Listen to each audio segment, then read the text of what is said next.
আজ আমরা ক্লাস 6-এর অঙ্কের 14তম অধ্যায় রেখা, রেখাংশ, রশ্মি ও বিন্দু বিষয়ক বিস্তৃত ধারণা নিয়ে আলোচনা করব। প্রথমেই জানব রেখা কি। যে জ্যামিতিক চিত্রের প্রস্থ ও উচ্চতা নেই, কেবলমাত্র দৈর্ঘ্য আছে, সেই চিত্রকেই রেখা বলে। রেখার কোনো প্রান্ত বিন্দু নেই, রেখার কোনো নির্দিষ্ট দৈর্ঘ্যও কিন্তু নেই। তার কারণ নির্দিষ্ট প্রান্তবিন্দু না থাকার জন্য রেখাকে উভয় দিকে যত খুশি বাড়ানো যায়। রেখা দুই প্রকারের হয়, যথা সরল রেখা ও বক্ররেখা। সরল রেখা কোনো একটি বিন্দু থেকে শুরু হয়ে যে রেখা তার গতিপথের দিকে কোনো রকম দিক পরিবর্তন ছাড়াই অগ্রসর হয়, তাকে সরল রেখা বলে। সরল রেখা দু প্রকারের হয়ে থাকে, যথা সমান্তরাল সরলরেখা ও পরস্পর ছেদি সরলরেখা। যখন দুটি সরলরেখা পরস্পর সমান্তরালভাবে অগ্রসর হয়, তখন তাদের সমান্তরাল সরলরেখা বলে। আর যখন দুটি সরলরেখা পরস্পরকে একটি নির্দিষ্ট বিন্দুতে ছেদ করে, তখন তাদের পরস্পর ছেদি সরলরেখা বলে। এবার আমরা জেনে নেব সরলরেখার বৈশিষ্ট্য। সরলরেখা একটি নির্দিষ্ট দিককে নির্দেশ করে। একটি সরলরেখা একটিমাত্র সমতলে অবস্থান করে। সরলরেখার দৈর্ঘ্য আছে, প্রস্থ ও বেধ নেই, কোনো প্রান্তবিন্দু নেই। সরলরেখা সর্বদা একমাত্রিক হয়। এবার চলে আসব বক্ররেখায়।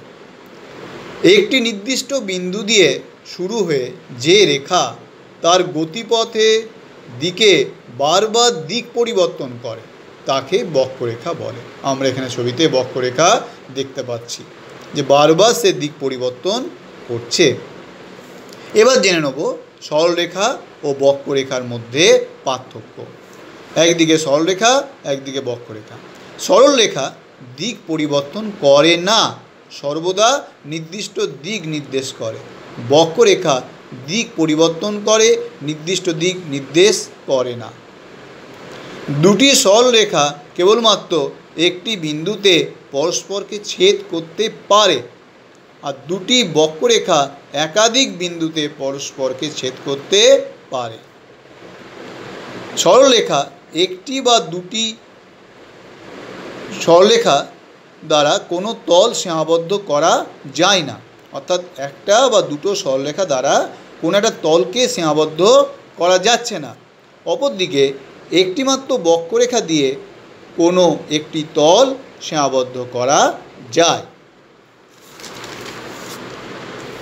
দুটি পৃথক বিন্দুর মধ্যে একটিমাত্র সরলরেখা বা রেখাংশ আঁকা যায়, আর দুটি পৃথক বিন্দুর মধ্যে অনেকগুলি বক্ররেখা আঁকা যায়। দুটি সরলরেখা সমান্তরাল হতে পারে, দুটি বক্ররেখা সমান্তরাল হয় না। এবার আমরা চলে আসি রেখাংশ। রেখাংশ কী বা কাকে বলে না, দুটি বিন্দু দ্বারা সীমাবদ্ধ রেখার অংশকেই রেখাংশ বলে। আমরা দেখতে পাচ্ছি এই সিডি হচ্ছে রেখাংশ। প্রকার, রেখাংশ দুই প্রকারের হয়, যথা মুক্ত রেখাংশ আর বদ্ধ রেখাংশ। এবার জেনে নিই মুক্ত রেখাংশ কী বা কাকে বলে। যে রেখাংশের শুরু ও শেষ দুটি বিন্দু পৃথক, তাকে মুক্ত রেখাংশ বলে। অপরদিকে যে রেখাংশের শুরু এবং শেষ বিন্দু পৃথক নয়, অর্থাৎ অভিন্ন, তাকে বদ্ধ রেখাংশ বলে। তো এই ব্যাপারে একটু আমাদেরকে বলতে হবে যে রেখাংশের বেলায় তীর চিহ্ন কিন্তু আমরা দিই না, দেওয়া হয় না, যেহেতু রেখাংশে দুটি প্রান্তবিন্দু আছে। এবার জেনে নিই রেখাংশের বৈশিষ্ট্য।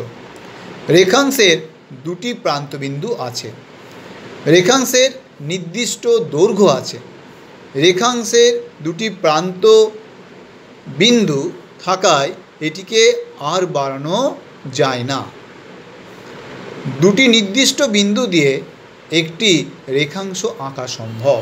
এই যে আমরা এখানে দেখতে পাচ্ছি কতগুলো রেখাংশ, যেমন দেখো বি আর এ এটা হচ্ছে একটা রেখাংশ, এ আর সি এটা একটা রেখাংশ, এখানে দেখো পি আর কিউ একটা রেখাংশ, কিউ আর একটা রেখাংশ, আর এস বা এস আর একটা রেখাংশ, পি এস একটা রেখাংশ। বুঝতে পারলাম? এবার চলে আসি রশ্মিতে। রশ্মি কী বা কাকে বলে না, একটি নির্দিষ্ট বিন্দু থেকে শুরু করে কোনো একটি দিকে সোজা দাগকে রশ্মি বা রে বলা হয়। যেমন ও এ দেখো একটা রশ্মি, একটি নির্দিষ্ট বিন্দু ও থেকে শুরু হয়েছে, শুরু হয়ে কোনো নির্দিষ্ট দিকে সোজা দাগ, এই রশ্মি। ঠিক আছে, এবার রশ্মির বৈশিষ্ট্যগুলো আমরা জেনে নিই। রশ্মির একটি প্রান্তবিন্দু আছে, যেমন এখানে দেখতে পেলাম ও। রশ্মির নির্দিষ্ট দৈর্ঘ্য কিন্তু নেই, যেহেতু অপর প্রান্তবিন্দু নেই। রশ্মি একদিকে অসীম পর্যন্ত বিস্তৃত, একটা দিকে দেখো এই এর দিকটাতে অসীম পর্যন্ত বিস্তৃত।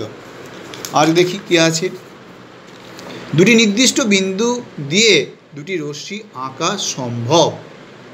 এবার চলে আসি বিন্দুতে। বিন্দু কি? দৈর্ঘ্য, প্রস্থ ও উচ্চতা নেই, কেবল অবস্থান আছে এমন জ্যামিতিক চিত্রকে বিন্দু বলে। সুতরাং বিন্দু হলো একটা জ্যামিতিক চিত্র যার দৈর্ঘ্যও নেই, প্রস্থও নেই, উচ্চতাও নেই।